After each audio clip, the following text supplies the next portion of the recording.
Alright, let's talk about the world before and after COVID-19. Remember what life was like before 2020?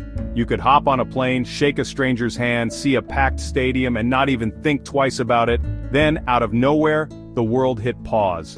COVID-19 swept across continents, and suddenly we were all locked inside, glued to screens, anxiously waiting for updates. But here's the thing, this wasn't just about a virus. This was about power. While we were disinfecting groceries and making sourdough, behind closed doors, billionaires and global elites were rewriting the rules of the game. The World Economic Forum, the so-called Great Reset, these weren't just buzzwords. They became blueprints for a new kind of society. Governments, pressured by powerful interests, enforced lockdowns that felt less like public safety and more like house arrest. Overnight, rights you took for granted vanished. Some people weren't even allowed to step outside.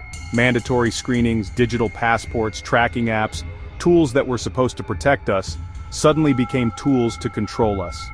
And if you dared to question any of it, you were branded dangerous, misinformed, or worse, silenced and deplatformed. And let's not ignore the blame game. Right from the beginning, the narrative pointed fingers at China, fueling suspicion, division, even hate. But distractions like this make it easier for those in power to operate in the shadows. There's this idea floating around, depopulation, a dystopian future where a handful of elites decide who thrives and who barely survives. Sounds like science fiction, right?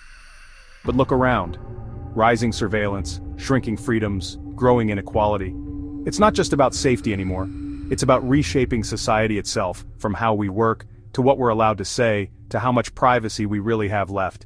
The pandemic didn't just change the world, it exposed who really runs it.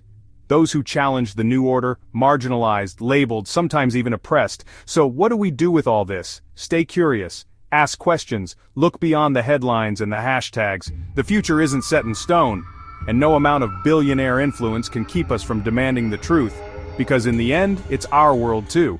And it's about time we started taking it back.